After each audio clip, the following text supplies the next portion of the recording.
Geographical indication, जिनको GI tag के नाम से भी जाना जाता है, इनको आज हम डिस्कस करेंगे। जियोग्राफिकल इंडिकेशन 2024 के जो हैं उसमें सबसे पहले पश्चिम बंगाल के बारे में हम डिस्कस करते हैं। तो भारत में जीआई टैग की बात करें तो रजिस्ट्री द्वारा सुंदरवन शहद, ठीक है, रजिस्ट्री द्वारा सुंदरवन शहद एक हो गया पश्चिम बंगाल का। जलपाईगुड़ी जिले का काला नुनिया चावल, ये भी आप ध्यान रखेंगे। और मुर्शिदाबाद के गराड़ को और कोरियल साड़ी, ठीक है, मुर्शिदाबाद के हैं गराड़ और कोरियल साड़ी। और नदिया व पूर्वी बर्धमान की तंगेल साड़ी को, तो जो हमारी नदिया और पूर्वी बर्धमान की तंगेल साड़ी है उसको जीआई टैग दिया गया है, आप इसको ध्यान रखेंगे। और फिर से मैं बता रही हूँ कि सुंदरवन शहद, ठीक है, जलपाईगुड़ी जिले का काला नुनिया चावल, मुर्शिदाबाद की गराड़ को और कोरियल साड़ी को, नदिया व पूर्वी बर्धमान की तंगेल साड़ी को जीआई टैग दिया गया है। ये पश्चिम बंगाल के हैं। उसके बाद हम बात करते हैं फरवरी 2024 तक पश्चिम बंगाल के टोटल जो है 27 जीआई टैग मिल चुके हैं पश्चिम बंगाल को। ये भी इम्पॉर्टेंट क्वेश्चन है। नेक्स्ट आते हैं यूपी उत्तर प्रदेश पे। तो देखिए उत्तर प्रदेश की अगर हम बात करें तो अयोध्या के, इसमें आप ध्यान रखेंगे, अयोध्या के हनुमानगढ़ी लड्डू, मथुरा की ब्रिज की सांझी वाराणसी, ठीक है, ब्रिज की सांझी को और वाराणसी की तिरंगा बर्फी, ठीक है, बनारस की मेटल कास्टिंग क्राफ्ट को, लखीमपुर की खीरी की थारू कढ़ाई, बरेली बेंत, ठीक है, और बांस शिल्प, बरेली के बेंत और बांस शिल्प को, बरेली की ही जरदोजी शिल्प को और Pilkhuwa hand block print textile को जीआई टैग दिया गया है। तो इनको आप ध्यान में रखेंगे। उसके बाद उत्तर प्रदेश भारत में सबसे अधिक जीआई टैग के उत्पादों वाला राज्य बन गया है। इसके बाद तमिलनाडु है। तो भारत में सबसे ज़्यादा जो उत्पाद हैं जिनको जीआई टैग मिला है वो यूपी है और सेकंड नंबर पे जो है हमारा तमिलनाडु है। ये भी इम्पोर्टेंट क्वेश्चन है। उसके बाद जो है नेक्स्ट आता है अरुणाचल प्रदेश। यहाँ के जो है अदरक, जिसे स्थानीय भाषा में केकिर कहा जाता है, आदि केकिर कहा जाता है, उसको जो है जीआई टैग मिला है। हाथ से निर्मित कालीन और वांचो लकड़ी के शिल्प को भी जो है वो जीआई टैग मिला है। तो ये 2 हो गए यहाँ पे। उसके बाद अन्य उत्पाद जैसे कि अपातानी कपड़ा, मोनपा कपड़ा, नईशी कपड़ा, मोनपा हस्त निर्मित कागज़ आदि कपड़ा और सिंगफो हमारा जो है फ्लॉप, ठीक है, जिसको सिंगपो चाय, गैलो कपड़ा, अपोंग, दाओ, अंगन्यात बाजरा, मारूपा अपो, ठीक है, मारूपा बाजरा पेय और ताई खामती कपड़ा आदि शामिल हैं जिनको जीआई टैग दिया गया है।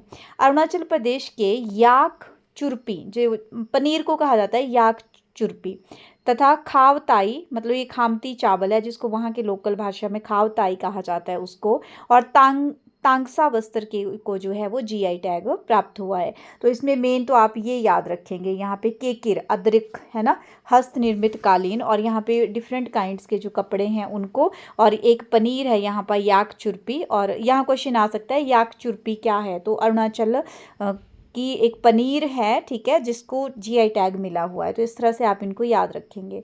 उसके बाद त्रिपुरा की बात करें तो त्रिपुरा में आदिवासी पोशाक रिश्ता, यहाँ की आदिवासी पोशाक है रिश्ता, उसको मातावरी पेरा प्रसाद है, ये मातावरी पेरा प्रसाद उसको, और रिगनाई पर पचरा टेक्सटाइल को जीआई टैग प्राप्त हुआ है। तो त्रिपुरा के पास अब जो है वो 4 जीआई टैग हैं। इसके बाद हमारे पास गुजरात की बात करें तो गुजरात में की जो है खजूर की देसी किस्म है वहाँ पे कच्छी खरेक, ठीक है, और कच्छ अजरक को भौगोलिक जीआई टैग मिला है। तो जीआई टैग जो है ये जो कच्छी खरेक और कच्छ अजरक है ये फ्रूट्स हैं यहाँ पे। तो जीआई टैग पाने वाला गुजरात का दूसरा फल बन गया है ये कच्छी खरेक और कच्छ अजरक। उसके बाद गुजरात के प्रतिष्ठित जो हस्तशिल्प घरचोला है, ठीक है, उसको भी जीआई टैग मिला है। गुजराती घरचोला साड़ी है ये, पारंपरिक रूप से हिंदू और जैन समुदाय शादी के अवसरों पर इसको पहनते हैं।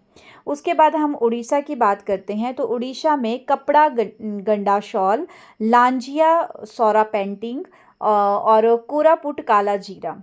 चावल है यहाँ सिमलीपाल काई चटनी और चावल को, यहाँ के चावल को, और उसके बाद सिमलीपाई काई की चटनी बनती है ये। उसके बाद नयागढ़ कांती मुंडी बैंगन, उड़ीसा खजूरी गुड़ा, सिल्वर फिलिग्री और हमारा फिलिग्री और डैंक नाल माझी, इनको जो है वो जीआई टैग मिला हुआ है। तो कोरापुट काला जी है ना, कोरापुट क्या है तो काला जीरा है उड़ीसा का, जिसको जीआई टैग मिला हुआ है। इस तरह से आप इनको याद रखेंगे। देखो नयागढ़ कांती मुंडी बैंगन की टाइप है जिसको जीआई टैग मिला है। उसके बाद महाराष्ट्र की बात करें तो महाराष्ट्र के एक छोटे कस्बे मिरज में बनाए जाने वाले सितार और तानपुरा को जीआई टैग मिला है। तो सितार और जो है तानपुरा बनाए जाते हैं महाराष्ट्र के छोटे से कस्बे मिरज में, उनको जीआई टैग मिला है। इसके बाद असम की हम बात करते हैं तो असम के माजुली के हस्तनिर्मित मुखौटे, पांडुलिपि पेंटिंग है वहाँ की, तो माजुली का एक हस्तनिर्मित मुखौटा हो गया, माजुली की पांडुलिपि पेंटिंग होगी। ये बीहू ढोल है यहाँ का, जापी बांस की टोपी है असम की जिसको जापी कहा जाता है, सारथे बारी धातु शिल्प को, और उसके बाद पेनीमेक्टा कॉपर जो जलकुंभी उत्पाद है। उसके बाद मिसिंग टॉट जो हथकरघा है वहाँ का, मिसिंग टॉट मतलब हथकरघा वहाँ का, और अशरिकॉडी की उत्कृष्ट टेराकोटा कृतियों को जो है वो जीआई टैग मिला है। और इन वस्तुओं के अलावा यहाँ पे जीआई टैग के 13 विशेष उत्पाद हैं जो कि बोडो समुदाय से जुड़े हैं, उनको भी जो है जीआई टैग मिला है। तो ये जो 13 उत्पाद हैं इसमें जोथा, गोंगोना, गमसा, सिफंग है ना, सुरजा, खारडवी, खाम, गोंगर, हमारा डुंचिया है, थोरका है, केराडापिनी है, ज्वर मगरा है, डोखनो और एरी सिल्क जो है नवीनतम जीआई टैग वाली वस्तुएं बन गई हैं। असम क्षेत्र में 8 उत्पाद जिनको जीआई टैग दिया गया है जो पारंपरिक खाद्य पदार्थों की लिस्ट में आते हैं। चावल की यहाँ पे बियर की अनूठी किस्में हैं, चावल की बियर की डिफरेंट काइंड की टाइप्स हैं जिनको जीआई टैग दिया गया है। एल्कोहल का प्रतिशत सबसे अधिक जो है इनमें 16.1% होता है। दूसरा यहाँ पे मैब्रा जौ बिबडी, जिसे स्थानीय रूप में मैब्रा जू बिडबी या फिर मैब्रा जू बिडबी के रूप में जाना जाता है। ये तीसरा प्रकार का बोडो जौ किशी कहा जाता है। बोडो निफान पसंदीदा जो किण्वित मछली का व्यंजन है। और बोडो की हम बात करें तो ऊंडला, लहसुन, अदरक, नमक और क्षार के स्वाद वाली चावल पाउडर की कड़ी है ये, है ना, और मछली के साथ इसको जो है परोसा जाता है। उसके बाद यहाँ पे बोडो जो हमारा गढ़वा स्थानीय रूप से जो है इसे गवखी के नाम से जाना जाता है, तो इसको भी जीआई टैग दिया गया है। और बोडो अरोनाई एक छोटा सुंदर कपड़ा जिसको जो है जीआई टैग की लिस्ट में शामिल किया गया है। इसके अलावा लद्दाख का एचपी के करंट जीके के हिसाब से भी बहुत इंपॉर्टेंट बन जाता है। यहाँ की पश्मीना ऊन को जीआई टैग दिया गया है। उसके बाद इसकी उत्पत्ति चांगथांग बकरियों से चांगथांग पठार लद्दाख में होती है। यह नियमित कश्मीरी ऊन की तुलना में महीन मतलब बारीक और गर्म होती है, ठीक है। उसके बाद आंध्र प्रदेश की बात करें तो आंध्र प्रदेश को 25 नवंबर 2024 को यहाँ के नरसापुर क्रोकेट लेस शिल्प को जीआई टैग दिया गया है। पश्चिमी गोदावरी और डॉक्टर BR अम्बेडकर कोनसीमा जिलों के 19 मंडलों में हजारों महिलाएं इस शिल्प से जुड़ी हैं जो कि उत्पाद बना रही हैं आंध्र प्रदेश में। तो ये जो है आंध्र प्रदेश के जीआई टैग हमारे हैं। Thank you.